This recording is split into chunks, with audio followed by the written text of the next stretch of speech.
So for the folks in the room, I hope you're okay with us recording this. But welcome everyone. Thank you for taking time out of your schedule. Thank you for the participants who have spent time in not only preparing the submissions that have been certified for today, but also in taking the time to just demonstrate some innovative ideas within this space. So without any further ado, just welcome to GSA. This is our 1800 and F Street location, and if you have time afterwards, we'll be more than happy to give you a tour on how this whole open concept thing works. Dan Tangolini, our previous administrator, was very proud of it. So without any further ado, we'll get started with the Deputy Assistant Commissioner for Category Management, starting us off with opening remarks, Mr. Alan Hill.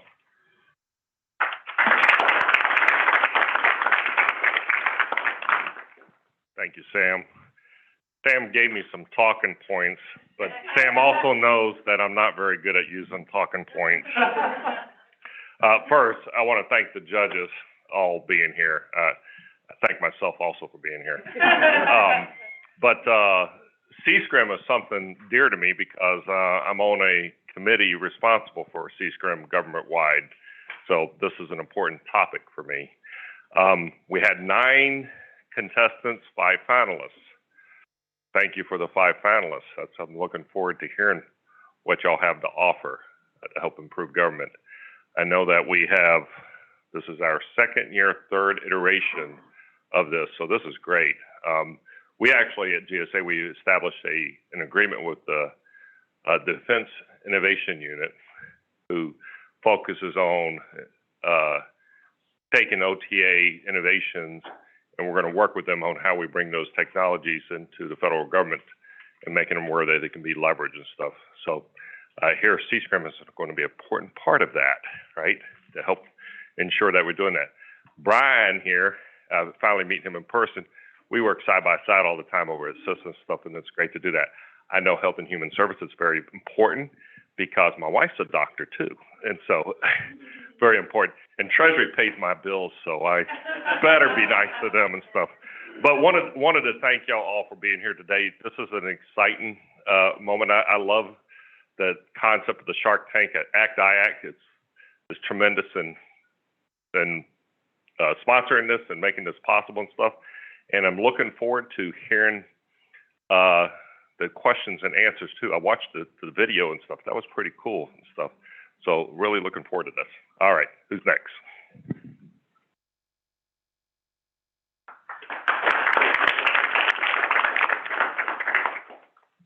All right, so I'll delve into a little bit of the history, kind of the magic, the reason why we're here today. And as Alan Hill alluded to, we couldn't be here without, of course, our leadership. And it starts from OMB on down. And from the very beginning, we started thinking about ways to make a lot of these concepts a lot more practical for the everyday acquisition, contracting officer, contracting specialist that's out there in government. And so first we stood up the acquisition community of practice with Keena Coleman, who's here, and Brian. And that was just a space where government agencies could come and put their shields down and talk transparently about the challenges that they were facing. C-SCRM, right? We just kind of released Section 889, Part A and Part B, and we were beginning to understand what that meant for solicitations and acquisitions across government. So we wanted to kind of drill down to what were the actual tangible things that we could bring to the everyday acquisition person so that they could actually drive a lot of these solicitations in the innovative space. But as everyone knows, in particular in this room, the concept of public servant is dynamic, right? We can't do what we do without industry at the table. And so the acquisition working group was stood up by the acquisition community of interest to do that, to make sure that we had buy-in from industry up front in a lot of the things we were considering to incorporate and apply at the tactical level within government. So I couldn't thank Julie Dixon and Mary Redding, who are here with us today, enough for supporting us from the very beginning. I couldn't thank ACT-IAC enough for supporting us from the very beginning and really being just a source of energy for us. They brought some of the best C-SCRM experts to the table, and we've definitely benefited from that. So without any further ado, I just want to give the acquisition community of interest chairs to come up here and just give us a quick spiel on kind of what we're doing overall and just their role in particular within the ACT-IAC space. So Julie, I see you coming in. I guess Mary's not here today.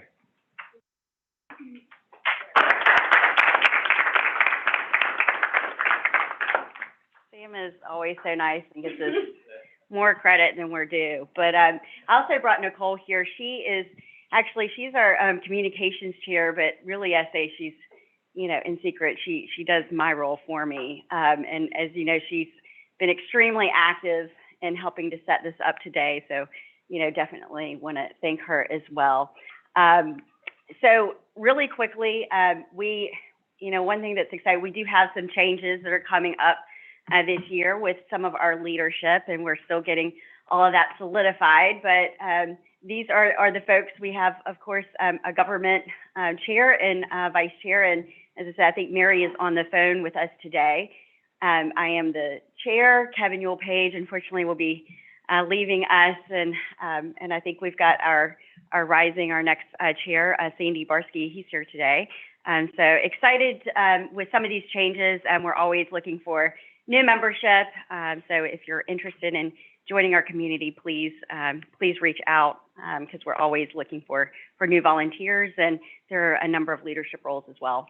I think, as Sam mentioned before, mission, right? We're trying to ultimately help improve the viral acquisition process, look at ways to innovate, ways to educate, and produce artifacts and materials that will hopefully, again, help enable this outstanding community. Where's the next slide? Okay, so last slide. So in terms of what have we been kind of doing this year, just a quick little insight. So obviously, we're here today. We have have had a large project going on around supply chain due diligence and risk management. So we did conduct a couple exciting tabletop exercises over the past couple years, looking at a rip and replace scenario. We presented at Acquisition Excellence, I believe it was last year, on that. And as we've been moving forward, we're doing our best to support this amazing acquisition working group that's been set up by San and Kina, and we're looking forward to identifying some other projects as we move forward to support them. And the periodic table of acquisition elements, that's another project that we've been taking on, and we're looking forward to finding new ways to continue to evolve that periodic table, again, to help educate and provide yet another tool to help acquisition professionals in their procurements. So I'll stop there because I know the main event, we need to get focused on the main event here. So thank you very much, and looking forward to hearing about all the exciting finalists and their entries.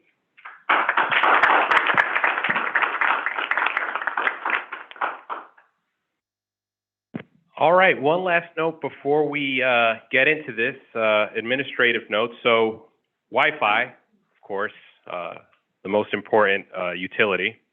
Password is here, so if you're here and you want to get on the GSA Gets Wi-Fi, we just wrote the password on this board.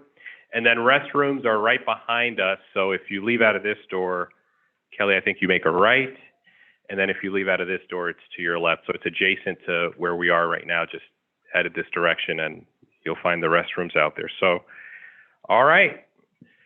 So next step is jumping into what we're here for, the Shark Tank. So finally, we're here.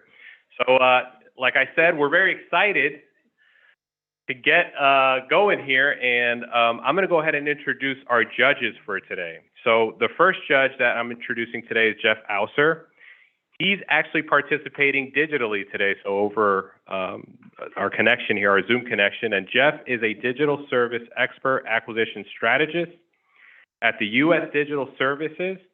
Jeff joined the Peace Corps back in 2009 and ended up volunteering in Africa working on HIV and AIDS prevention. And then upon returning home, found a job as a contract specialist and has been working on figuring out how contracting challenges could be solved through technology. So he spent his years grappling with a lot of the acquisition challenges that we're seeing today. And Jeff is from Rochester, New York. So that is Jeff. And then our next panelist is Sonia Bosrick. And Sonia is joining us from HHS. And she's currently serving as the AI program lead within the Office of the Chief Artificial Intelligence Officer, which serves for the CIO and HHS. In this role, she's responsible for supporting the acceleration and scaling of AI tools across the department. She has supported the federal government, civilian, veterans, and defense health agencies as well for the past 15 years in biometrical research, public-private partnerships, and program evaluation and management. So definitely we're happy to have her here. And then as Alan said, we also have representation from the Department of Treasury. Cindy Good is here as a senior analyst for the Office of Financial Innovation and Transformation. So Cindy has been in the public sector for 15 years and has dedicated most of her time in helping organizations overcome challenges and identifying opportunities for growth. She's currently the senior analyst at the Office of Financial Innovation and Transformation at the Bureau of Fiscal Services, where she looks at new and emerging technologies to improve the productivity, quality of services, and accuracy of federal financial management. So thanks, Cindy, for being here with us. We also have my boss, Mr. Alan Hill, the Deputy Assistant Commissioner for Category Management here in the Information Technology category. So he is the Federal Acquisition Services IT category management lead, and literally supports all the platforms for buying across our portfolio. So whether you need IT products all the way to telecommunications, it's under his purview. 1 out of every $3 within federal IT is spent within his portfolio. So thank you, sir, for joining us today. And then we have Brian Pape, who's one of the co-chairs for the Acquisition Community of Practice. Brian also serves as the Standards Area Lead for Cyber Supply Chain Risk Management at the Department of Homeland Security, Cybersecurity, and Infrastructure Security Agency. Previously, Mr. Pape served as the Cybersecurity Architect in the IC developing cybersecurity capabilities for satellite systems with the National Reconnaissance Office. Prior, Mr. Pape was the Cybersecurity International and DHS Liaison Chief for U.S. CERT under the National Cybersecurity and Communications and Integration Center. So thank you, Brian, for joining us today. And those are our judges. So please join me in just giving them a round of applause and taking their time to make this happen. So now, the battle begins. So I'll introduce our contestants. So in the red corner, no. I thought we were starting off with the theme song. Yeah. So pitch one is automating the C-SCRM process through intelligent SBOM review. Big topic within the acquisition community, so please welcome them with a hand of applause, Evolver LLC.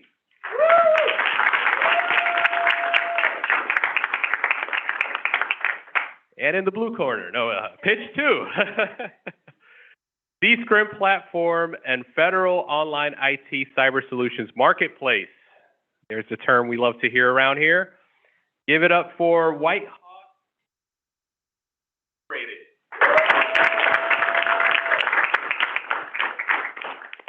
And pitch number three, C-SCRM Predictive Analytics. I think we could make a sub-working group of this pitch, Brian, but here to represent this pitch is Peraton and WhiteHawk Incorporated. So give it up for Peraton and WhiteHawk. And pitch number four, Proactive Software Supply Chain Defense and Monitoring. So that's Ion Channel. Ion Channel's here. And last but definitely not least, we have Supply Chain Risk Management, leveraging a supply chain digital twin to identify and mitigate disruptions from KPMG.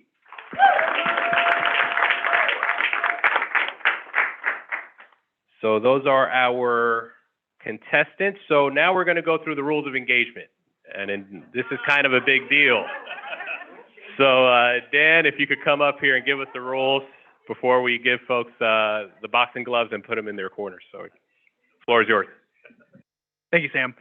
And yeah, as Sam said, I think a lot of these rules go without being said, but you know, you never know what's going to happen, so it's good to just establish the baseline for making sure nothing crazy breaks out. So the first of our rules is probably the most essential, and that's going to be being respectful of timing, and that goes to both the contestants and to the judges. So for the contestants, we do have a 7-minute increment in which you are allotted to give your presentation, to give your brief. So we will be notifying you of your time constraints. So that's going to be initiated by Nicole. We have a cowbell over there to let you know when it's officially over. So we're going to notify you once your 7 minutes is started, once you have 1 minute remaining, and then after, once your time is completely finished. So we do ask that you minimize any last comments or last questions or concerns. And also that also extends to the judges as well. There's going to be 5 minutes of questions and answers after each panelist goes. We just ask that you try to stay within those 5 minutes as much as possible. So our next rule of engagement is going to be no interruptions or distractions. Again, goes without being said, pretty simple, just no sidebar conversations, no questions, no interruptions. And that also does extend to those who are online, just ensuring there are no hot mics or anything that could possibly distract the panelists from their tight 7 minutes of presentations. Next is we just ask you stay on topic. I know there's a lot of talent, a lot of ingenuity in the room, and it definitely could potentially be hard to not go on sidebar or just other notes. So we just ask that you try to maintain the problem statement as much as you can and to align yourself with our pillar as much as you can. Next, we ask that our presentations are directed to the entire room rather than just the judges. I know it's tempting to speak just to the judges because they're going to be the ones who award the main award, but there's also, just a reminder, going to be the participations award as well. So we just ask that once you're up here actually briefing, speak to the entire room, give everybody, I guess, just that common courtesy. And lastly, again, goes without being said, but networking, communicating professionally with others. As I stated before, there's a lot of talent here, a lot of very influential people when it comes to networking or seeking potential opportunities. So we just ask that when you do network or converse with people outside of the actual Shark Tank, just do so respectfully. And there are plenty of examples to go into there, but I'm sure I don't actually need to elaborate on that anymore. So yeah, those are our rules of engagements, and I thank you all for listening to me come up here and state the obvious. So moving forward, I believe we're ready for our first pitch, I should say. So without further ado, I just want to introduce Evolver LLC for the first pitch.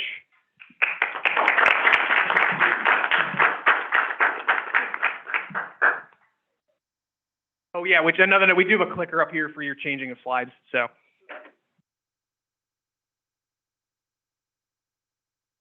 Own clock. I got my own clock here.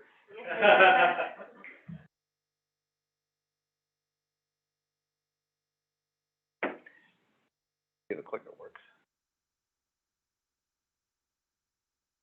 So you say go, I'm ready to go.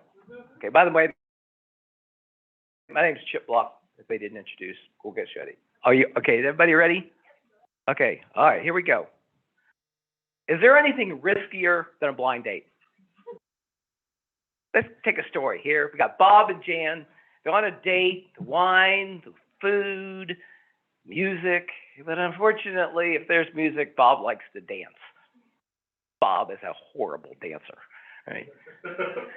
So now, should Jan take this risk? Should she stay on this? This is a risk, right? By the way, we told you we're going to get dancing in here. We're going to originally have Jamin come up here and do this live, but then we realized it was recorded. It'd be on YouTube for the next 20 years, and his wife nixed that idea. So you're probably wondering what this has to do with bill of materials. Just like dating, buying and acquiring software and building software has many risks. You don't know what you're getting and how bad the results could be. Except, unlike, it's not just one date. We're talking about hundreds of thousands of software applications and elements. How do we address this problem? Okay, we're going to give you the automated SBOM evaluation. First, a little bit about us. For those who don't know us, we're a major cybersecurity firm that does work in the commercial and federal space, so that's enough about that. All right, so here's the issue. As everybody knows, the software bill of materials topic's been around for a while. It was particularly brought forward with the president's executive order saying that this is critical to the acquisition and operations of the federal government. There's been a lot of work in the last 2 years on developing SBOMs, standards, capabilities. NIST came out with just recently a capability. But what hasn't been done is, what do I do with these once I get them? So what we are proposing is the Intelligent SBOM Review, ISR, right? It's automated, actionable, it's scalable, and it's risk management. It plugs right into your risk management capabilities. But one important thing we're not doing here, we're not doing code review. I want to make sure everybody's clear. We're reviewing the software bill of materials and the categories and capabilities at scale to do this. So this is the, if you would, the problem. I'm going to start with open source. We have a capability for commercial products as well. This is the open source development world. This is the capability. Everywhere from developers to repositories to packages that end up in the software. Every one of these areas is a potential attack vector, right? I'm going to talk about the package area here in a little bit, right? But this is the scale of the problem. This is just the Apache code base, right? It has 490,000 contributors. It creates 227 million lines of code and is downloaded 2.4 million times a week, right? So this is the scale of the problem. And it's in everything from FAA systems to your Uber app that you're running. So we're talking about a very massive issue. So this has to be an automated capability. Let me give you a specific example of just a couple of weeks ago. Python, which is used by many people, has a package called CTX. It was attacked, and because of that, if you access this, you can get access to the AWS keys of your cloud environment. The package 1.1.2 had not been touched since 2014. Suddenly, in a matter of days, it was updated twice. To us, that's a red flag. Why hasn't this been updated in 8 years? Suddenly it's updated twice. That's a risk. In our capabilities, we're going to alert you of those types of risks and give you that types of capabilities so you can take actions. So how do we do this? We have a 4-step approach. We break the SBOM into analysis categories. We develop evaluation criteria that identify risk for those categories. We then create code to analyze that, and then we integrate and display into commercially available tools. We're not building a new tool, we're creating analysis capabilities that plugs into existing tools, which accelerates the acquisition process and the other capabilities. So this is our approach. So this is the type of data we capture. Who are the actors? Are they from hostile nations? Or what are the project vulnerabilities? Are there CVEs out of that we know of within the packages? Is the package, as I just described, a risk area, which is, hey, this thing's been updated for no apparent reason, right? So how would we deploy this, right? 2 areas. Number one is the government managed service run by GSA, by CISA, or somebody with capability that would be available who is out there. Or we integrate commercially available tools and could be acquired in that manner as well. So this is the deployment options in front of us. Here's an example. We have now taken this, we've built this capability, we integrated it into a commercially available tool called C1 Risk and gives a dashboard of this type, right? What this does, it supports both, you could look at one SBOM or you could look at many SBOMs and look at risk patterns, for capabilities. The standard API we've developed, which is the JSON capability, plugs directly into platforms. So who's the stakeholders? Who's going to use this? It could be everybody from the acquisition teams. If I'm buying software and my risk of one product is higher than another, that could be an acquisition structure. I could put it in the requirements of my documents. You must meet the following SBOM delivery capabilities. You could do all these capabilities across the factor. You know, I mentioned obviously the CISOs. They want to know if an SBOM risk goes up and has capabilities, that becomes an issue, right? So this is all of the various capabilities that you would get from ISR. And then you provide us the evaluation criteria, we'll go right through it, right? Which is efficiency. We're taking a very large capability and moving it down to something that works. We have standard API integration into existing tools. I talked about one-to-one and one-to-many in a dashboard structure. Meets the cybersecurity executive order. It directly is a risk management capability. And it directly goes to a overall risk management structure. And finally, continuity of operations. As things change, as things vary, you're able to accomplish and keep your systems up and running. Are there any questions?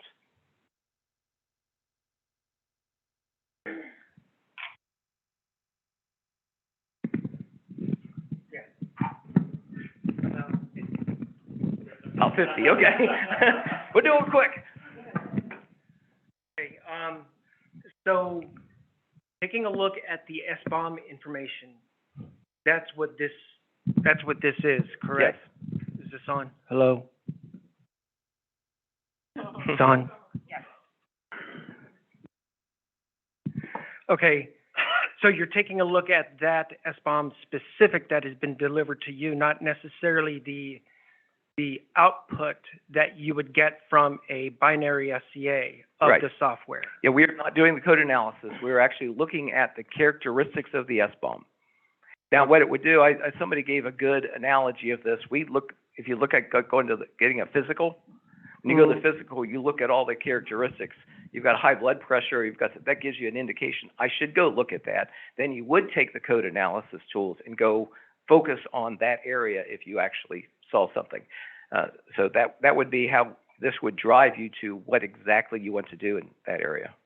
Okay, because you're bringing up areas that really haven't been considered when looking at an SBOM, because there are other risk factors that many don't think about. So I really like that, Okay. which is why I have so many more questions. Okay. So you're talking about, is this working? Yes. All right. You're talking about the SBOM of actually receiving a artifact from the vendor. Yes. I'm going to ask you a hard question then. What if it has proprietary information? How do you safeguard that? Well, if you look at kind of the NIST document that recently came out, and you have the direction that's coming out from CISA, they actually are addressing that issue as how they're going to submit that, and if they do so. In our capability, we would be looking at what is provided, and you would have to control who actually can and cannot see the outputs of that. So there is going to be some kind of access level. This isn't a general anybody go look at anybody's capabilities. This will be a government-driven system with access level activities of who can see the risk of the various SBOMs. Go to market for it to be priced out. So for our product, so as a key capability here, we are providing this in one of two ways. We are, and most important thing, we envision this as either working with a government that creates a government-owned operation. If we integrate it to a platform such as the C1 Risk, they are a cloud service capability that you would run. Would not see this as a standalone capability. It would be something as a service model, one way or the other. Right. And as a service model, what is your model? Is it subscription? Is it seat-based? Or how It would be subscription. Yeah, because given the size, you'd get in this big run of, you could have anything from, a handful of SBOMs to 1 million, right? You don't get into you'd be chasing that all day long. I was waiting Brian to ask more technical questions. Yeah. Because I have a couple too, but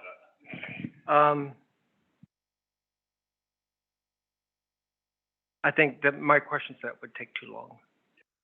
So digging into the technical aspect of things could get really weedy. It could. I'm here to answer. I could answer any of them. So if you take from the SBOM and you're talking about an artifact you receive from the vendor, what is the format that needs to be received in? That's one. The second one has to do with how do you diff between what you receive in SBOM for what actually is deployed in the environment. Yeah, so by the way, that's a really good question in the sense that actually this is one of the reasons we think this should be deployed quickly. Mhm. Right now, there are a number of efforts trying to define what the SBOM structure is. I mentioned SPDX. There's some ever different capabilities. The problem is there's no receiving system. So everybody's trying to come up with this, and you're getting a variety of what the SBOMs look like. If you had this system, now you know they're providing it. You could get, okay. You could plug that into the system. They now know what the target evaluation system is. That's going to increase the efficiency in operation until we get to SBOM. Right now, it's kind of, here's my SBOM, I hope you like it. as opposed to, hey, it's going to go into this system. It almost creates that market and consumption model that you would like to do. Are you looking to add this as a piece to an existing product potentially? We've done that right now, Okay. but we could also provide it again. This is it's a software and an algorithm that outputs a standard API. You could put it into a government system right now. Yeah. We are not creating a new product. We're not creating a new product. We're providing this capability to plug into existing products. Okay.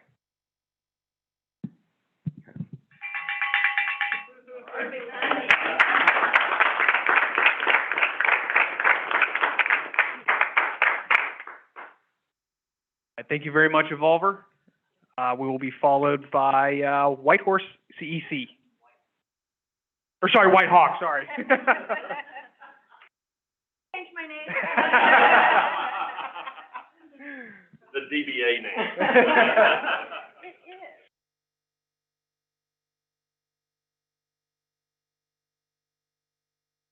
Of course, yes. So much.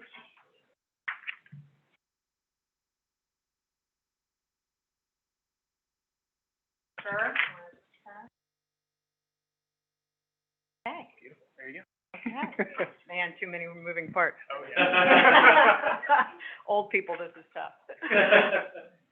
Let me know. Okay. Excellent. So I'm Terry Roberts. I'm the founder, president, and CEO of WhiteHawk. I come at acquisition excellence from a slightly different direction and perspective. I was the head of scientific and technical intelligence that did all the threat assessments across the Department of the Navy in the late 1990s, and then went on to run large programs, military intelligence program, $21 billion. So then going on to Carnegie Mellon Software Engineering, and where I led all the body of work and support of the federal acquisition community. I learned a lot of things along the way. That's what we put into our platform over 5 years ago and $2.5 million in R&D. So these are the objectives that we mapped our C-SCRM platform to, but they're just exemplars, right? So it was all about openly discoverable, publicly available data sets globally, both those that we scrape and APIs that we can plug into our platform from any compatible API commercial partner. And then the idea of providing through the platform risk prioritization, alerting, understanding, and automated assessments, both business risk and cyber risk, on any company or product line in the world within 48 hours. We then embed our capabilities within a FedRAMP SaaS C-SCRM dashboard where we can map thousands of vendors to. We also can meet all regulatory and compliance requirements. We currently map to all the sector regulatory frameworks, and then for cyber to 85 of the cyber risk frameworks. And finally, security is instrumented within our environment and across our data sets. We can be housed in AWS, Azure, Google, with all the appropriate FedRAMP security protocols. So, but I take this further because our platform is also mapped to a marketplace, our commercial platform. So to us, you have C-SCRM as a part of a federal marketplace, so that everything that your departments, agencies, and entities, when they go shopping, they're armed with their SOC 2 level data sets, their maturity, their level of compliance. And then when they go shopping, all of those product lines have already been through the C-SCRM process and are being continuously monitored to include the SBOMs. So because of my programmatic background, I believe in there are limited resources, and it's kind of ridiculous for every department and agency to run their own C-SCRM program. A lot of the vendors, suppliers, product lines are shared across that ecosystem. So this really should be a federal C-SCRM marketplace as a service of common concern that pulls into it all of these features. And by the way, with our in-house US-based development team, we can tailor it for any client's needs.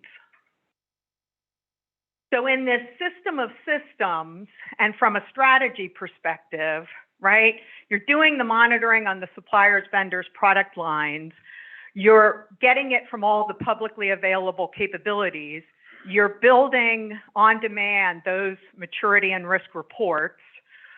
Then you can do sector-wide reporting by agency, department, any way you want to cut it. You use those data sets and trends to develop your policies and initiatives. Your organizations then can go and do their shopping across vetted solutions, and then you can track their improvement.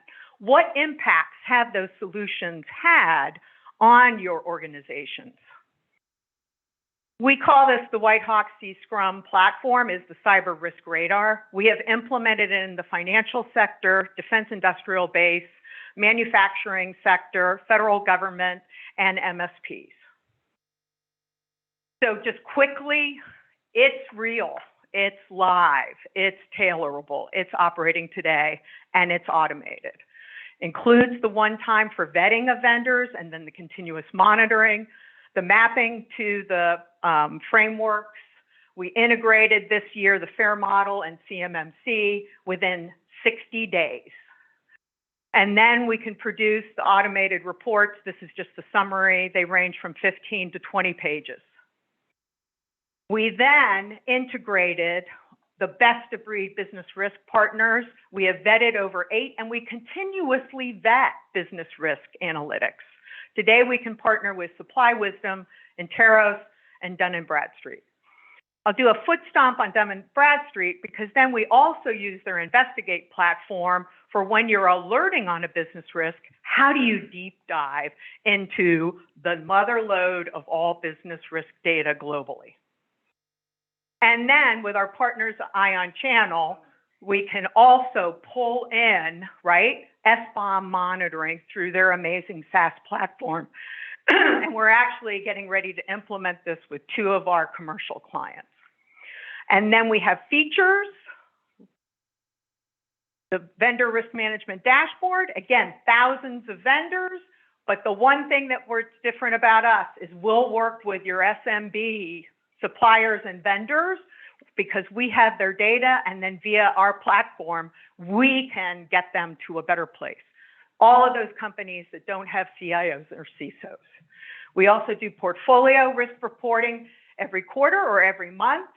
We know how to do a vetted marketplace, and we're truly proven to be innovative and partner with over 200 innovative technology partners that we have vetted 3,000 over the past 5 years. Thank you so much.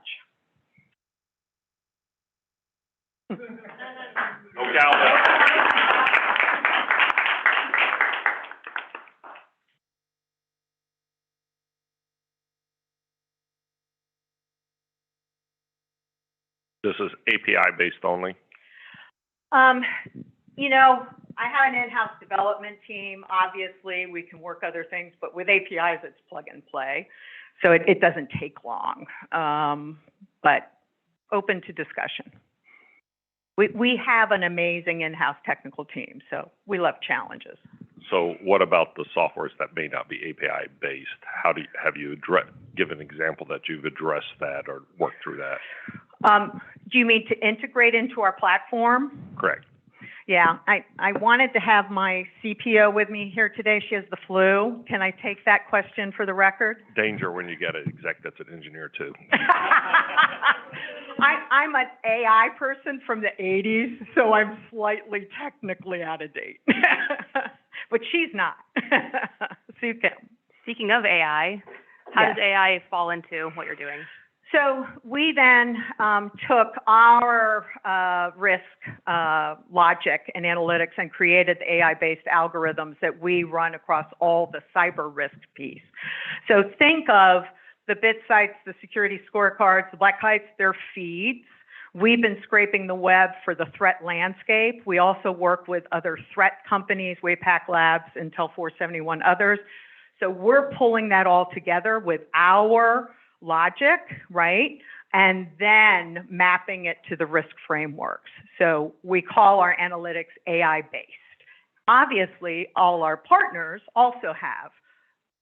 We can break those out and show you which ones of those are AI-based as well.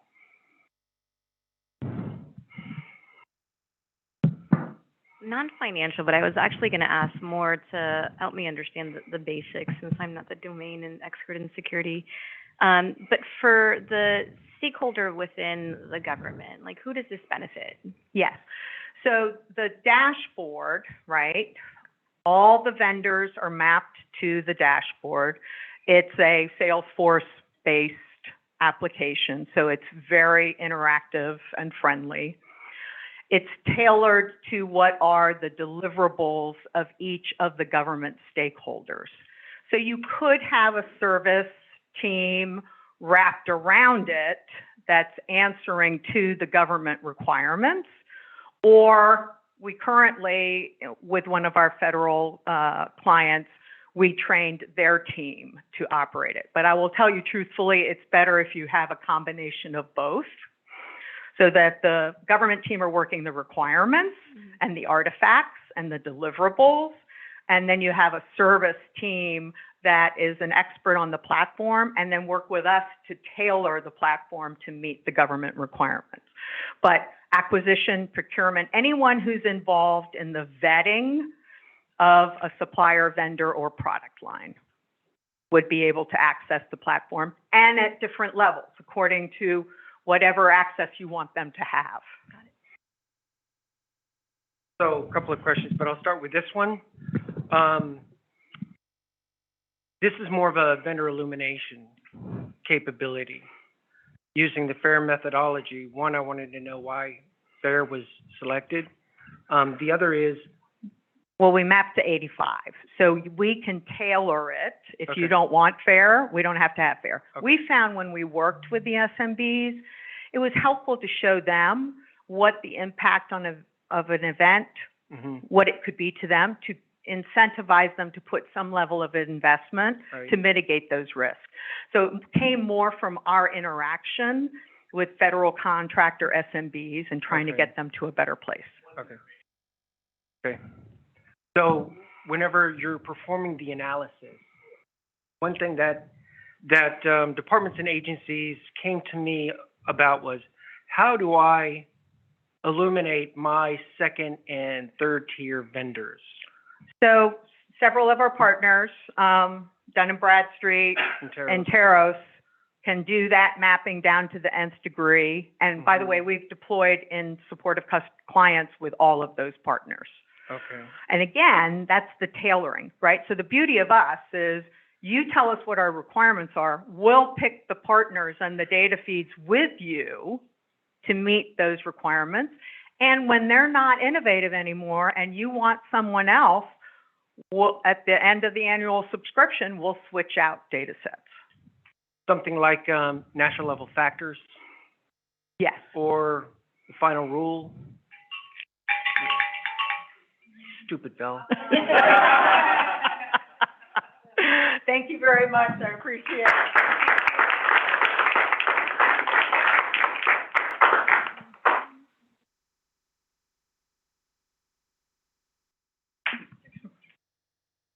All right, thank you very much, WhiteHawk. So following WhiteHawk, we will be followed by WhiteHawk and Peraton. All right. I'm on. Okay. I'm ready. We ready? Okay. Good morning. I'm Tina Fulton. I've got with me Michael Good, and on the phone we've got Ryan Honfelder. We are the Periton and WhiteHawk team, and we'll be presenting C-SCRM Predictive Analytics. Next slide. One of the challenges we face today is in maturing C-SCRM, our C-SCRM approach from a compliance-based approach, moving to a more predictive and proactive approach. A lot of organizations and agencies, we all know how to do, or how to identify risks. What we're talking about is expanding and going into both prioritization and mitigation of those risks, both the known and then what we're going to be getting into with the analytics is the unknown. We'll be doing this throughout the entire C-SCRM life cycle. Next slide. Our solution leverages open source, globally available data sets. These are going to be ingested into WhiteHawk's platform, which you just heard a little bit about. You're going to hear a little more about from Michael as well. It's SaaS-based cyber risk radar platform, and we've coupled that with Peraton's patented AI/ML predictive modeling. This solution is going to produce actionable intelligence to inform decision-making throughout the C-SCRM lifecycle, starting from pre-award through post-award and ongoing support.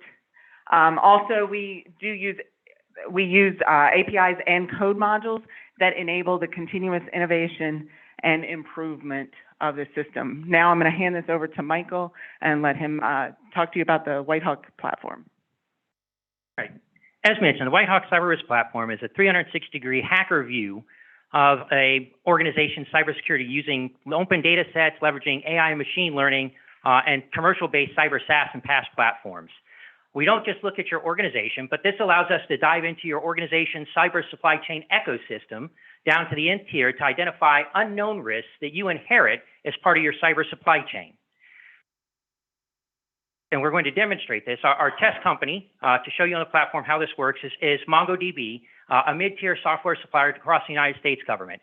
So if we look at the company, we're able to bring in the cyber risk ratings from the 5 years of web scraping that WhiteHawk has done, as well as those additional feeds brought in by API through our business and cyber risk management partners. We're able to analyze threat vectors and help them determine the primary areas of focus for which they should be doing it. We can map them to common compliance frameworks and standardized controls.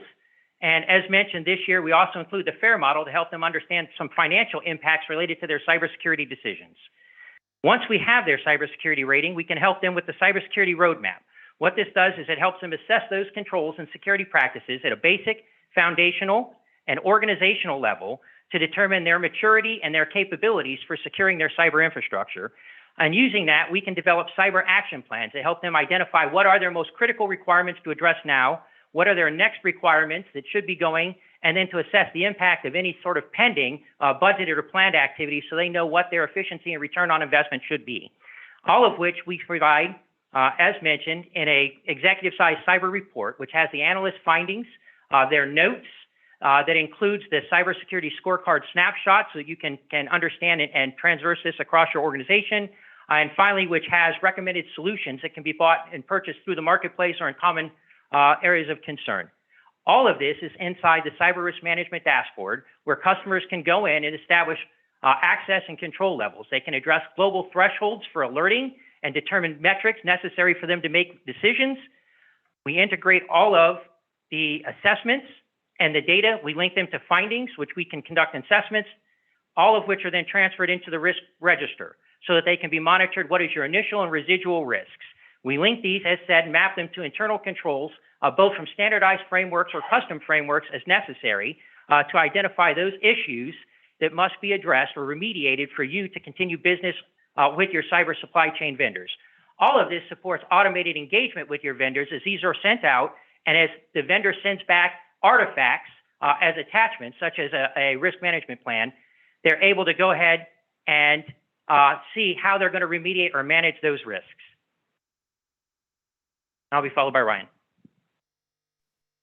C-SCRM approaches that ignore open source intelligence or don't have some sort of adequate machine learning capability to digest it are limited in scope to the data that a single tool can collect.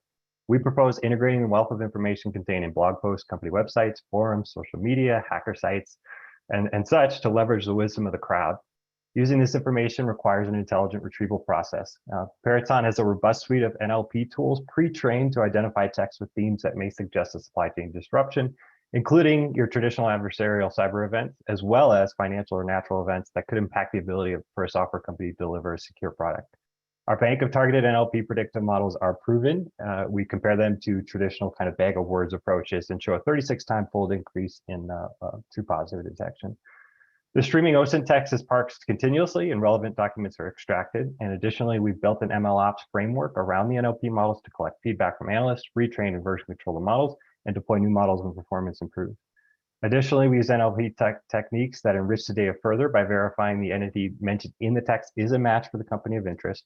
We parse grammatical structure of the text to identify when a company is a target of an event of interest, and we translate languages to make use of all possible OSINT information. Okay, great. You've got the OSINT information. You've got your compliance-based information collected from WhiteHawk's C-SCRM platform, which is an extremely high-dimensional representation of the company. Now what? If you rely on a traditional compliance-based approach to management, you're forced to create a subjective and complicated or opaque process to respond to individual risks identified in the data. It's technically AI, but it doesn't use a probabilistic model that includes context from the population. Our patented risk scoring algorithm inverts the paradigm to create a proactive, faster, and more efficient approach that's informed by the data and doesn't rely on program rules. Don't just take my word for it. This is a proven solution. We've demonstrated a 23-fold increase in true positive rate as compared to a traditional rules-based approach. Additionally, this dimension reduction approach allows companies to include all information they have and include known indicators or not. It's not a black box model. We use APIs and Python modules just like everyone else does. And I'll go a step further and say all of these pre-trained models are stored as Git LFS, the same way Hugging Face or Spacey, if you're familiar with, deploy them. And so you can easily plug and play this wherever you need to be. I'll pass it back to Tina to summarize our approach. So bringing you the best of both worlds, this combined Peraton WhiteHawk solution will bring faster, more accurate information to inform decisions throughout the C-SCRM lifecycle.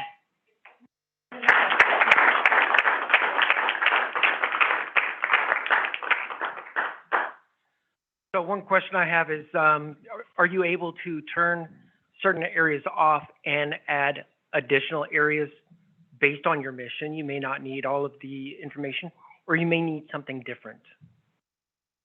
If I understand your question, yes, we can tailor access controls and information availability based off the platform. So if you have one individual, for instance, your risk manager, you only wanted them to see the risk management, and they have a portfolio you wanted to limit them companies, yes, we use risk-based access or role-based access controls to see who can see the data.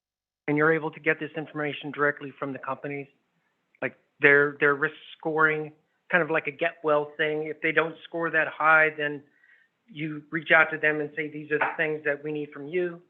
Yes, so we can identify where they have deficiencies and shortfalls, and then the organization we support, we do the automated engagement, and they say, you need to meet these criteria. And when they send back the risk, we can say on those artifacts, do these artifacts show they meet the criteria, yes or no? So that's a third-party engagement, which alleviates the legal aspect from me, right? Correct. I have a very simple question. How do I know my data is secure and where is it? Your data, where all the data is publicly open source available data. So those data exist on the web. If we've got it, it's not secure at all. So we took what was unsecure or commercially procured data. So there is no need to worry about the classification. However, we store it, once we get that data, we store it in a cloud-based federated model. We utilize our partner AWS. That AWS model has all the controls. We monitor ourselves actually for our cybersecurity health and for our cloud-based infrastructure. We go through and practice what we preach. And Michael, I'll mention that the NLP techniques, if you have some text that you want to include that is sensitive, Peraton does have a way to destructively reduce the text to just the quantitative embedding, and it throws away all the text information, but keeps everything that's needed for the NLP predictions.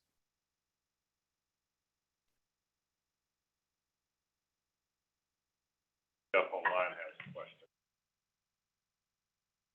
Wait, quick pause. Continuous monitoring. That was my. Yep. That was it. Go ahead. So the first thing I'm going to talk about the financial aspect, because you're talking about multiple providers here, right? Working. So are you offering it from a single integrated solution licenses model to where you buy, you're not worrying about these other vendors that you're integrating with? Or is it you have to buy a la carte? Okay, so well, it's integrated, right, Michael? It is all I'll let you fully answer that piece and then. Fully integrated process. So once we identify the mission sets, we actually go through and coordinate with the partners for their necessary data feeds and analytics. So that when you purchase it, it's already, everything that we give you already includes what is needed to meet your requirements. So there's no additional need to get other pieces.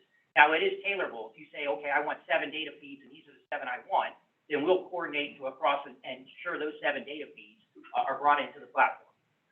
And that kind of goes to the acquisition models, and that's where we're kind of open for discussion. Do we do it as a shared service across multiple agencies? Do we do it to an individual agency, government-owned data in this case, or some sort of hybrid where government's looking at their top or primes, and then maybe you've got a prime who's looking at all those other contractors out there. So multiple options. Continuous diagnosis monitoring. Like it's that space. Is that what this is? Yes, and so once again, each one of these API feeds is updated on a continuous basis. The machine learning adjusts to the new data feeds and inputs, and constantly is readjusting the data. So even old data, as we get new algorithms or things that change learning, it will go back and look at even old data up to the extent that that data still exists in the repository to apply that new machine learning. So are there red flags associated with doing some retrospective analysis with the data that you have had and the new data that you received? No, what we found is when we do the retrospective analysis, we go back and try and relook at it. What we're really able to find is, was there an origin point of that particular vulnerability prior to what was discovered? So we can go back and say, oh, knowing what we know now, we could have discovered this 6 months earlier because that data was there 6 months ago. We just didn't know about it. Is that automated? Yes, it uses automation and machine learning. And I'll also mention that the risk scoring that I spoke to is part of that MLOps framework. So if you want to recreate predictions that were made from a past model, you can do that. Okay.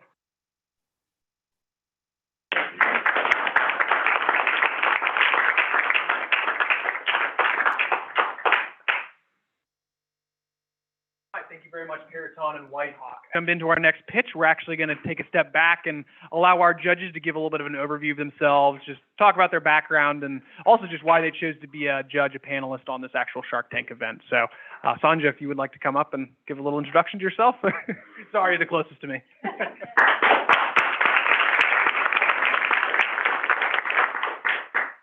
Wow, thank you. It's so great to be in person again. Forgot how to do this. I'm Sanja Bosrich. I am leading AI at HHS, and I have a very cool job. But I want to talk a little bit about why I'm actually here. When I got the email coming from Jackie about being a judge, I thought, well, most things from Jackie are usually worth my time. So I took a look and I said, this is probably something I should do. But a few things about this caught my eye. And the main is industry government collaboration, right? Whether I've been a Fed or a contractor, I've been preaching the need for us to engage as much as possible, because it's truly the only way we get ahead, right? It's the only way we accomplish mission. It's the only way we get ahead as a country, and it's the only way we're going to lead AI in the next decade. So, and I've been part of industry where, we are, pontificating about government problems in silo and not talking to the government. That doesn't work. I've been part of government where, we are trying to recreate things that industry already has and wasting our time and money. Those things don't work. So we have to be talking to each other, and it's why this event really caught my eye. Another thing that caught my eye is intra-agency collaboration, right? I'm meeting these people for the first time. If I'm sitting at HHS and I don't know what DHS is doing in AI, in procurement, that doesn't help me. It doesn't help HHS. So thank you for having me here. It's my first Shark Tank. I'm super excited. Thank you.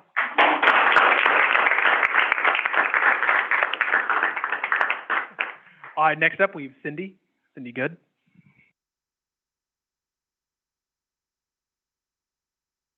I was debating if I needed to bring heels, and I feel like this. So this is my first time back in DC in 2 years, right? It's just crazy how that kind of happens. the main reason I'm here, I mean, you guys clearly heard my bio, but the main reason I'm here is I truly believe in the work that ACT-IAC does. I believe in bringing information and helping government employees like truly be insightful in making decisions from the innovation that's happening outside, inside to government. I echo anything that you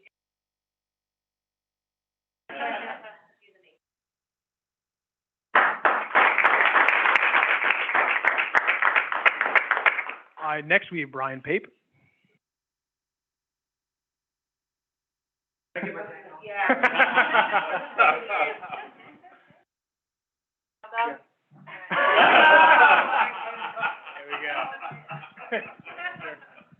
Okay. So you guys can hear me, right? Okay, Brian Pape.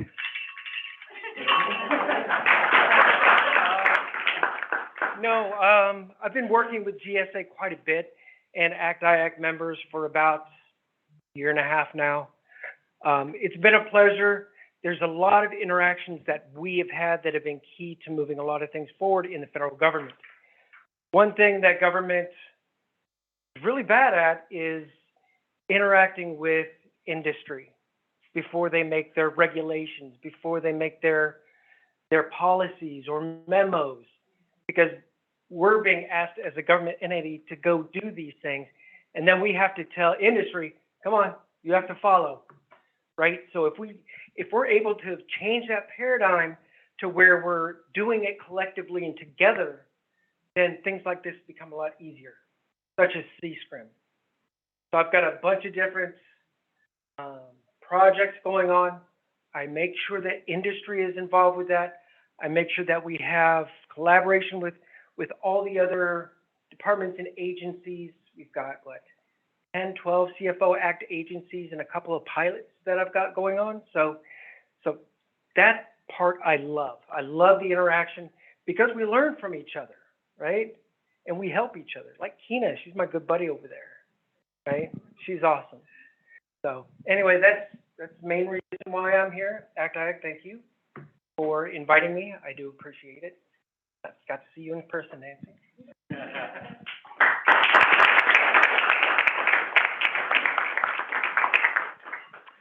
All right, and last but not least, we have Alan Hill.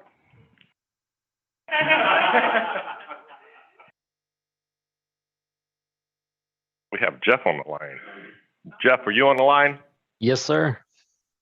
Hey, how about you talk about yourself first? All right, I'll make this quick so you're not just standing up there like all awkward. Yeah, so my name is Jeff Vosser. We already did the bio. I'm coming at you live from Rochester, New York. I'm sorry I couldn't be there in person. Like everybody else is saying, I'm kind of beating a dead horse here, but I have a CO background, contracting officer background, and I think that COs coming at that from that lens. I think that we're partly responsible for a lot of the hardship and that we've experienced with collaboration in industry. Let's be honest. But that said, I think that events like this are key in really breaking down those barriers. And I think that there's a new wave of COs kind of coming up, and I'm glad to be a part of that cohort where we're trying to be more collaborative, trying to be really partner with industry and try to come at this from a shared model, so to speak. So anything that I can do to be part of that, I'm thrilled to be part of the Shark Tank. Like a few of you guys, this is my first one, but I'm having a great time so far. So thank you, and back to you, Brian. Or Alan, I'm sorry. We're twins. I'm the evil one. The first reason why I decided to be here on Shark Tank is because my associate deputy assistant commissioner told me to be on it. So, Tina, no, I'm actually excited about this. This is an important subject, as I talked about earlier. My background, I'm an engineer by trade, retired Air Force, worked through some small companies and large companies and stuff throughout my career. Love geeking out, love hearing the presentations. Also have a business side of me. This is extremely important in terms of connecting Sonia with industry. GSA is a great partner to have do with that. We do that with Brian and stuff. So just so you know, and we work with Treasury on the FMQSMO too. So that's another thing. But working together, it is a very important for us to work with industry. We are weekly meeting with the industry in my office. Not just myself, my directors. That's an expectation that we communicate with them so that we can hear their concerns, their thoughts, their ideas of how we can improve government to create a frictionless acquisition solutions. There's also agencies. We're partnering with a lot of agencies. Brian, buddy here, we've been talking for some time now on a lot of, and Brian was on point.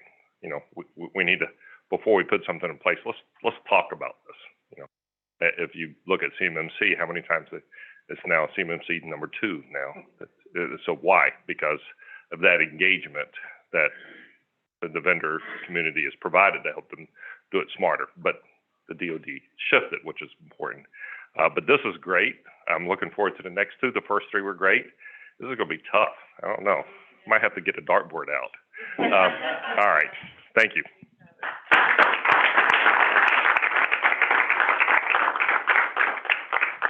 Thank you very much, judges. And Jeff, my apologies. I skipped right over you, so apologies for that. So following, we're actually going to go to our next pitch, and that is going to be with Ion Channel. So. Woo-hoo.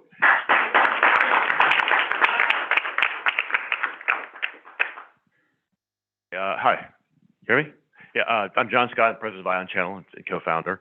So Ion Channel basically been around for about 6 years, always focused on the issues of software quality and software risk management and software assurance coming out of the intelligence community. Because we really see, I think that supply chain at its core is really, it's an intelligence problem. There's so much data out there, we're just not using it really effectively to really manage our supply chain. So that was the question we were asked to start to answer, and so I kind of just want to dive right into kind of bottom line up front. I think that the 5 really key actions that we really see is that, you know, we really need, you know, clear and actionable risk policies. I think that's the hardest thing to really kind of define and actually make those policies available for. Also, you need to know your software assets. Software, all the software that's coming in the organization, you need to have those assets. I mean, we track software licenses that we pay for, but we're not really tracking a lot of the free and open source software that's coming in on a continuous basis. Then you need to assess and analyze the software, obviously. And I think the key thing that we always sort of fall down on is basically monitoring software on a continuous basis going forward, because the risk today will be completely different 2 months from now. And then remediative actions, obviously. So this is the problem. I mean, only 14% of developers consider security. These folks have been doing this survey every year, and every year it drops down. I think 2 years ago it was 17%, now it's 14%. And so basically this is the issue, is basically you've got good developers, bad developers, malicious developers. You just have this whole problem of tell them to do all this stuff, but like they're only as good as their training, or is what data you have today or how good they are. And so this is kind of the biggest issue, is you just sort of have to assume that bad stuff's going to come into an agency or into a company or the companies and banks that we work with. So, you know, and this has been backed up by basically CIOs and CISOs that we talk to. Just, you know, recent survey, you know, I mean, 87% that developers compromise on security. I mean, I think personally, I think it's really sort of risky to ask a software developer to make a risk-based decision for an entire agency. You've got to have some backplane there and some backstops to help them out. But, you know, people are obviously really worried about this stuff because we see with current attacks. So clear and actionable risk policies. So with some of the clients that we work with, like the Mayo Clinic, they have these terms and conditions around software. So they're obviously concerned about software vulnerabilities, but they're more worried about things like end of life, or open source software that hasn't been updated. There's about 50 different metrics that we track around software assurance and software quality, major versions behind, and there are all these basically proactive, predictive metrics that can tell you this thing is something you should not be using. But when you go into an organization, you start to dig around, you find that they're actually still in production. No one's actually really monitoring this stuff. And vulnerabilities are really a really bad lagging indicator to kind of measure everything going. So active maintenance is a good one as well. So vulnerability management is like living in the past. The problem is with vulnerabilities is they have to be found. somebody has to either find them in an attack or a researcher has to go and look at them. And the problem is that the ones that get found are the popular projects. So you have this whole issue of only the really popular projects gets looked after, but you've got this massive tail of software that people are using. So if you're just looking at vulnerabilities, you're really just sort of waiting to wake up in the morning and get slapped in the face. So you've got to start to get ahead of the risk. And this is what our banking clients are really working on, is they're seeing this problem as just they're not solving the problem right now. So they're really looking at how do you get predictive about the software supply chain risk for C-SCRM. Because you have threats like this. You have ideologically motivated software saboteurs who are screwing up their own software source code. You have people protesting the Ukrainian war. This person on the left, he was Colors.js. He was angry that he wasn't being paid by the banks to run his own software or to pay for his software. So he sabotaged the software, got pulled into some banks, and messed up a bunch of stuff. Same thing with the Ukrainian war. People are screwing things up for their own core code and looking for .ru websites. So you have this insider-outsider threat that's coming into your organization that you're not paying these people, but their code is coming in some way. Just some things that we start to look into. We analyze SBOMs at scale. We've been basically doing this for like the last 5 years. Working with a medical device company, we found Chinese offensive cyber code in a device. No vulnerabilities, no malware, had gone through all the scans, but we found it because it was a single committer. It was flagged for maintenance risk because he wasn't keeping his code up and running. And we were able to kind of detect Chinese language. So we were able to really quickly say, hey, this thing looks like something you may want to go put a developer on, take a look at what's in your code. So after they freaked out and realized it had shipped, they realized they had a bunch of problems inside their own internal network. So it was a good way of finding stuff. So the second thing is know your software assets.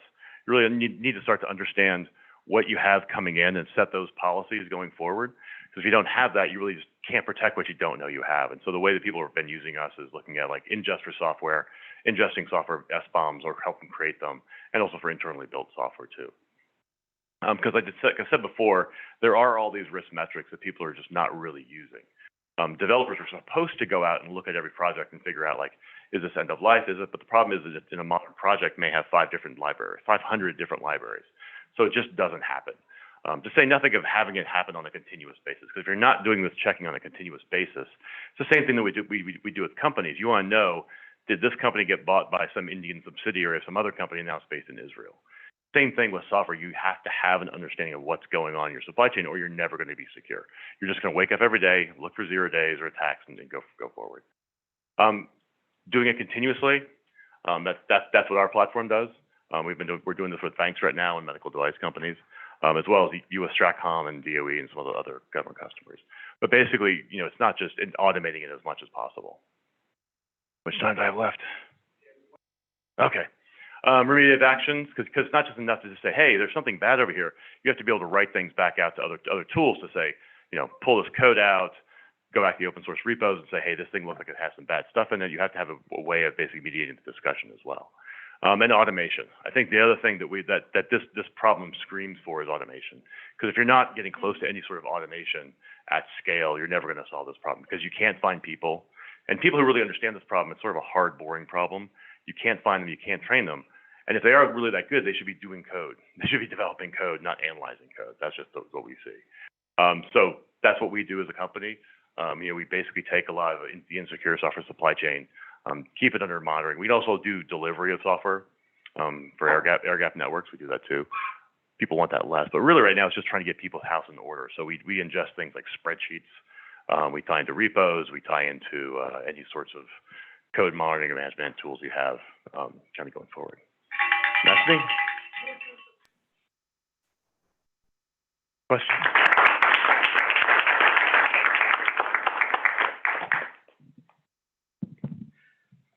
Hey guys, So, this is one Jeff. Oh, question. I'm sorry. Go ahead. Sorry. No, go ahead. Sorry. I know it's so tough with the virtual thing. Maybe I just misunderstood, but are you actually reviewing and analyzing the code itself here, or am I wrong? Yeah. You are. Okay. No, we analyze. We analyze the code itself. We also ingest SBOMs, but we originally started ingesting code on a continuous basis and looking at the source code. So we're way beyond just the SBOM thing. Good. Okay. Yeah. Took my question, but going along a little bit deeper with that one, having a CRS moment. can't remember things. We're all getting older. Yeah. You mean So do you- it, Brian? Maybe, phone a friend, Phone a friend. so I can remember. All right. Lifecycle management, you touched on a very important aspect of it because Log4j is a perfect example of where code that is open source, not updated, it's embedded in software that with all good intent, and it's, you know, Java is just everywhere, right? Yeah. It's our most, I'm not a fan of Java because it's such a headache. It's a legacy language. So how are you keeping current from an SBOM perspective? Is it in terms of what you're doing and what you're seeing on the actual network? And then how are you doing the diff of that? How does it do comparisons? So what we've seen, especially with our banking clients, what they're doing is they've realized that software's been coming in like 100 different ways in the organization, and they're creating actual choke points for how software comes into their organization so they can have some asset management of that software. So that, because if they don't have, they have to start putting some controls in place. Otherwise, you end up with things worse than Log4j running around the network, and you don't know why they're there or who put them there. So that's how we've seen them deal with the question. I mean, does that answer your question? I'm not sure if I. Well, it's more of a, how does the system look compared to the SBOM? What is current? Okay. And then also differ that to what is actually loaded. So what we can do is we can also ingest things like log reports from other systems and bring them in and start to do comparisons of what's actually running versus what was in the SBOM. So we can start to kind of do that crosswalk about what's there. I'm not sure if I'm understanding your question. Yeah, no, you're getting there. So when using open source, it is usually buried in a system that somebody has created, right? And knowing what is the most current code, comparing the most current code, where's that source come from? I.e., you have to connect to the various sources of what's current of the vendors, whether it's open or not open. What is the most current? How do you compare that to the SBOM, and also analyze it compared to what's actually loaded? So at runtime or basically build time. So basically we bring in all those different log data, and we can compare that to figure out what's actually really running, what was specified, what's actually running, or what was pulled in at that build. So we can pull those pieces of data in, and then make recommendations out about goal or life, or we tie into a build system. Different ways we can do it depends on like what data we get. Some people are just giving us a name and a version. Some people are giving us a full SBOM. Just sort of depends on what a vendor is actually going to contractually be providing to you as a. Yeah, I was waiting for Jeff to ask the contractual question of what are some of the terms.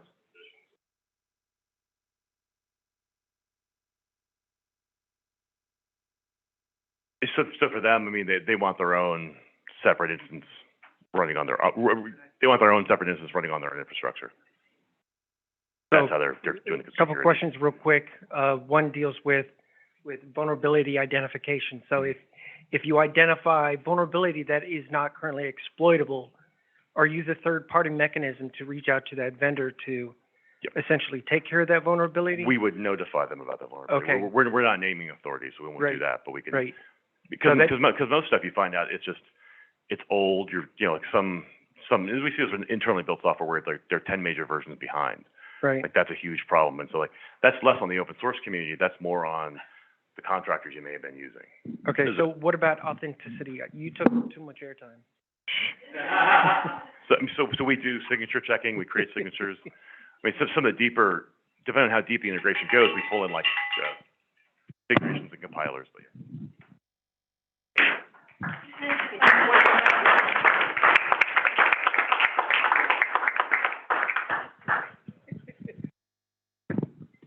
I thank you very much, Ion Channel. And last but not least, we have KPMG.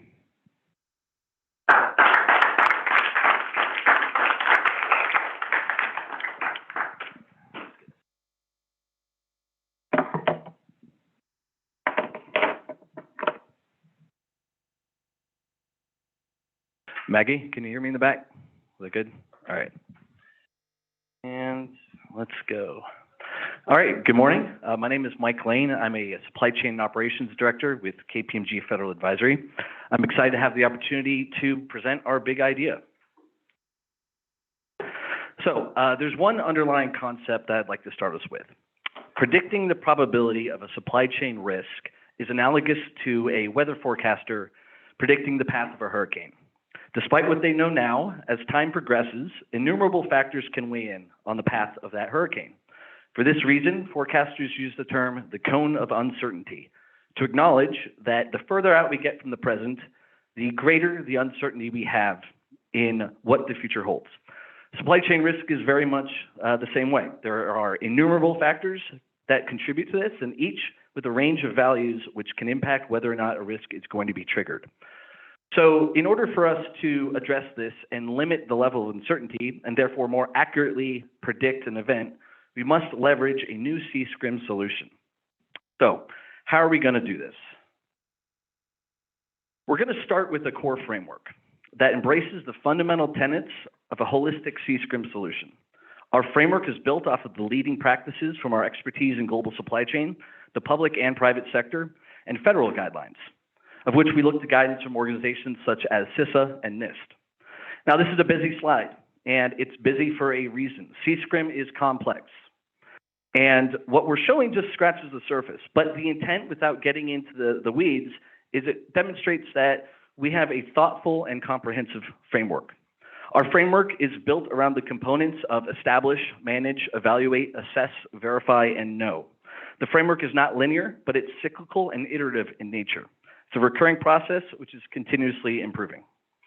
We focus on the identification of risks, their probability, the analysis of their impact, how we can plan to address those risks before they occur, our risk response plans to ensure the continuity of operations, and various other considerations to help ensure we have a resilient supply chain. Most importantly, we manage the program through a governance structure of key stakeholders and an integrated team made of multiple groups to include risk management, systems integrators, designers, operators, and so on, focused on a holistic C-SCRM program. The bottom line is our solution is and must be comprehensive. So in order to properly manage risk and to predict its probability, we must utilize emerging technologies. So at its base, we have a C-SCRM program that is customizable. And it's important to mention before I move forward that our approach is based off of NIST SP 800-161 Revision 1, titled C-SCRM Practices for Systems and Organizations. According to this, it says that the cyber framework spans 3 tiers: enterprise, mission, and operational. So it's important to note that our solution can be deployed to 1, 2, or all 3 levels. So as mentioned earlier, our first pillar is our C-SCRM framework. But how do we leverage existing and emerging tech to execute our program? So first, at the center of our program will be the digital twin. This is a digital replica of whatever we are choosing to manage, small or large. So for instance, we can build a digital twin to replicate your acquisition program. We can build a digital twin of your software asset management program or your IT refresh program. The digital twin or twins can be custom tailored, replicate real life, and used to actively monitor your entire business and associated supply chains or a specific subset of your choosing. We are doing this currently today. So once the digital twin is established, we will then use modeling and simulation to both identify and predict the world of risk. We can use probabilistic models to account for uncertainty and can test millions of iterations of visibility or variability. With modeling and sim, we make technology do the work to understand the frequency and likelihood of an event occurring. Furthermore, this is where unknown unknowns come into play. When considering many different variables and running them using randomness, we can identify specific recurring thresholds which trigger risk events that help us identify the perfect storm of unforeseen events that we didn't know could occur. But wait, there's more. KPMG Signals, we propose to use KPMG Signals. It's an active listening platform that harvests data from around the world, from data sources both public and private. Whether it's acquisition data from FPDSNG, social media posts, worldwide news, Signals has the ability to bring that information to bear. But what do we do with that information? Ignite is KPMG's artificial intelligence platform, which interprets and ingests all of this data and uses machine learning and ML, or ML and AI, to route the relevant outputs from that data to optimize our models. This will allow us to greatly improve our ability to predict risk, manage our risk response plans, and react to events once they've been triggered. So I want to move into a quick real world or notional example, of a C-SCRM organization managing C-SCRM issues. So if you recall the example of the hurricane, looking at the chart in front of you, your y-axis is your risk probability, your x-axis is time. The bold line is whether or not a risk event is going to occur, and your dotted line in the purple area is your cone of uncertainty or your confidence interval. So this is traditionally what you would get with the deterministic model, using SME expertise, projecting what's going to happen in the future. With our solution, oh no, social media, anonymous posts that there's a massive data breach of some organization out there. Maybe that organization has the same cybersecurity framework that your organization does. KPMG Signals catches this. Ignite uses natural language processing to impact the model, and your confidence interval thereby increases. But if you look, that's just a small move, one piece of information. As more information comes in, security delayed, Section 889 compliance increases, so on and so forth, your confidence interval increases. Through the use of signals and AI, we have our pulse on the world that we can use to optimize our models. So in summation, our solution is built on the foundation of C-SCRM framework, centered on a digital twin, optimized through modeling and SIM, powered by signals, and augmented by Ignite. Appreciate your time. Look forward to your questions.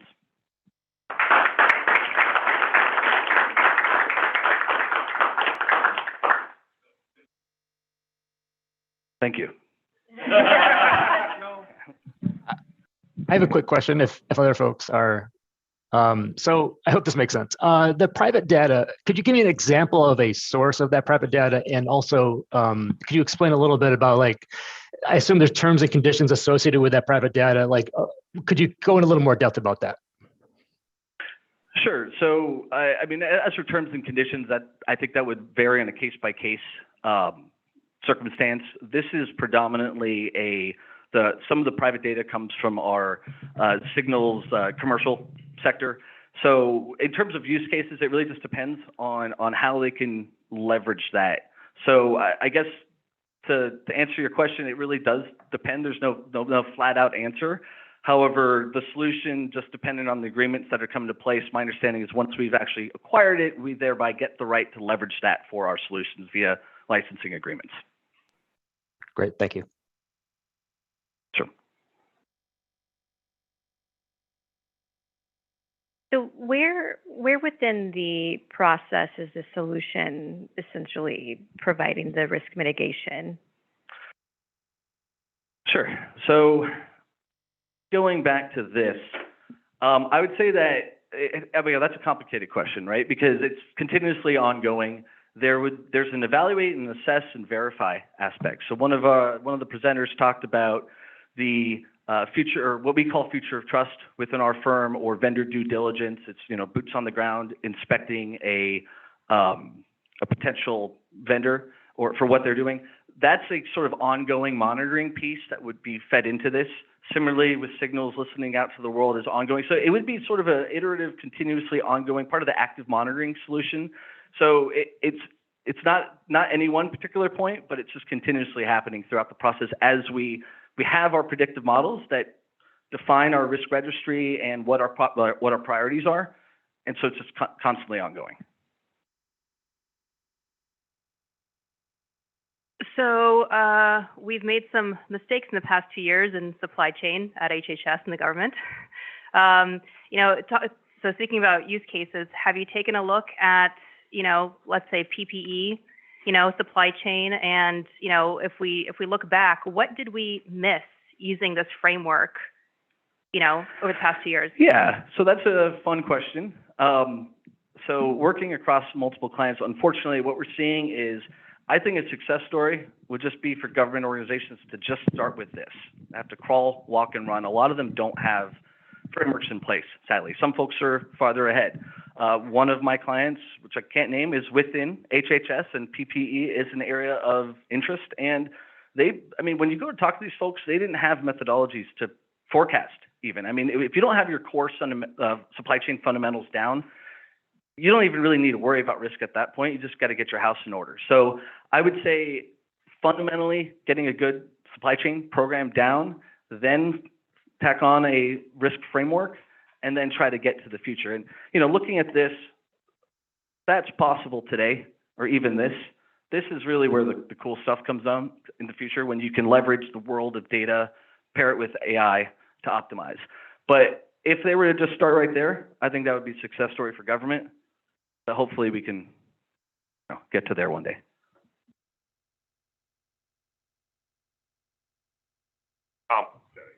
Yes. E and B, I'm on a board that actually reviews vendors in terms of waivers or not. Mm-hmm. Explain how does your tool validate compliance for Section 889? So, good question. And I'll try my best to answer it accurately. So my understanding of Section 889 is that there's a certain aspect of self-reporting. I think it's via sam.gov, or perhaps it used to be that vendors need to be on the approved list. And my we're currently doing work with a client doing supply chain audit to specifically look, do they have Huawei, ZTE, or the other ones that were recently added. So I think it's sort of it would be a combination of, depending on the kind of ingest information that you can get from the organization you're supporting. It's a complicated question because it depends on what you publicly have available and what you don't have publicly available. So you could perhaps pull something from sam.gov, run a screen against it, correlate that to whatever the on-hand assets that you have within your organization, but then that would require you pulling in your inventory management folks and doing a whole other process. Back to that first pillar, though, once you have that framework in place, the world becomes possible because you have a good governance structure where you can actually implement solutions. It was a very busy slide because it's extremely complex. Getting it started will help get towards accomplishing that. Thank you.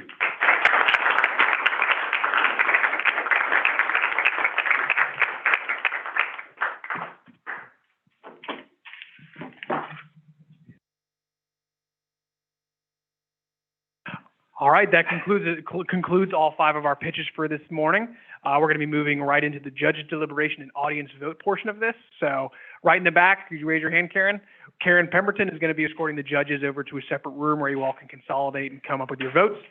In the meantime, everybody else, we have about 20 minutes until we're going to reconsolidate back here. So we're going to get back at the 11:18. In the meantime, we have vote slips for you all. Feel free to stretch, go to the bathroom again. So. Oh, you want?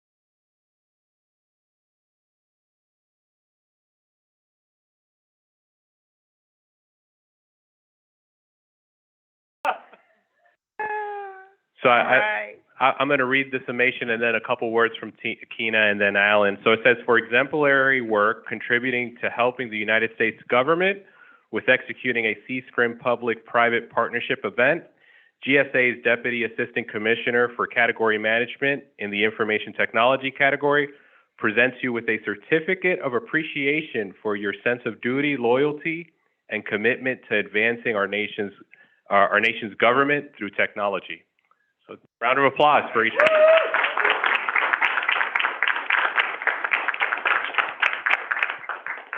So we just want to really say thank you to everybody. I think I got to meet everybody that's here, but really, really sincere appreciation for all the hard work, the dedication, getting on Metro, finding parking, and just really, really being with us here today. We're really looking forward to next steps and keeping it moving. And as a lot of us have discussed today, actually solving a problem and actually getting something done, right? So we're really looking forward in the continued collaboration, and the continued energy and really, really sincere appreciation. We're glad we got to meet everybody in person because we still have a lot of work to do. Thank you. I want to thank you all personally. I really do appreciate y'all done a tremendous job. Bob, you're not here for the after drinks and stuff, but thank y'all so much. Very much appreciated. And thank you all for participating. All right, so I want to thank everyone for your hard work, and now comes the fun part. So I'm going to ask now the judges if they would step up to the stage, and they're going to go into their deliberation, and then we're going to go into who was the winner for today. So take it away, team. You're announcing audience first. What will happen is you guys will go into what was your thought process, and then you guys will announce the winner. So I'm not taking the blame. I'm going to let Cindy talk about the thought process here because she kept us under control. Let me get my criteria document then, one moment. I will say this was a very tough deliberation. We spent multiple minutes after trying to decide the best. Yeah, and we kept on talking, and we kept changing our mind. I probably changed my mind 20 times just because we kept talking. It was very hard. We had to have the cowbell. What's that? Go ahead. We had to have the cowbell come in. Yeah. Kept on bribing so we wouldn't have to give time up. Kept asking her to walk slowly. Yeah.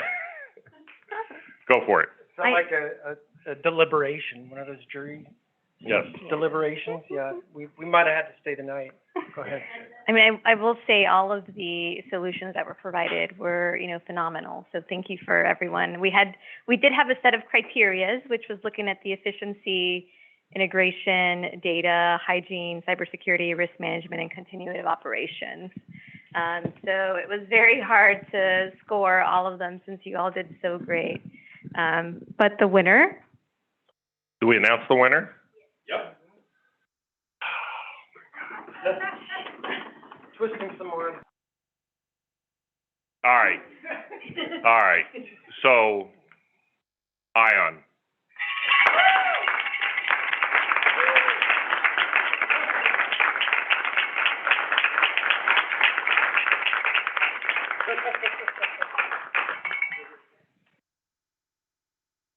Congratulations. No, I don't need to speak. No.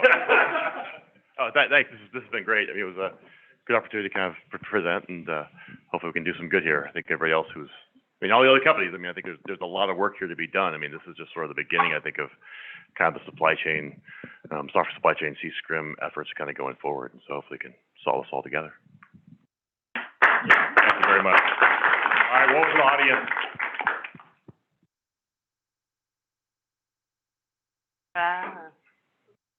Oh, okay. All right, and then photo. Have John get in the middle, and then 20 times. Wait a minute. Cindy, you should be in between us.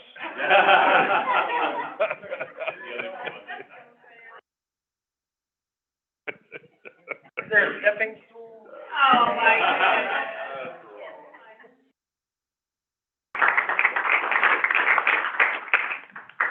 I will have to admit, we actually were debating whether we would allow a tie. It was that close.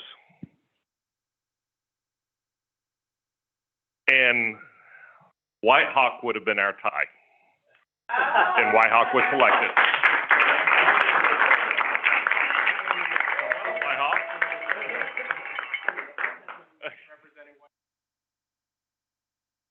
Like Miss Congeniality.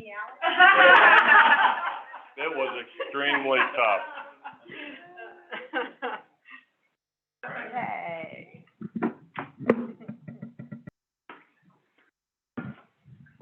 All right, so that concludes the event for today. So thank you everyone for participating. We just want to provide you guys some more information for a plug on the community of interest and other things that we've got going on, how to stay plugged in and make sure that you're in tune to everything going on. Thank you, Sam. So my last plug is follow us on LinkedIn. If you type in ACT-IAC or Acquisition COI on LinkedIn, we post all of our events, interesting white papers or things that our members are posting. So please follow us and close us out. I was talking, didn't I talk enough? When's the next event? Next month. Next month? Who is part of the ACOP, the SCRM ACOP, the C-SCRM ACOP?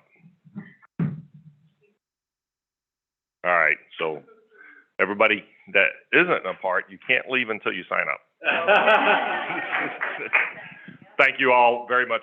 Appreciate this. This has been awesome and stuff. Seriously though, the ACOP is a great way for industry and government to work together too.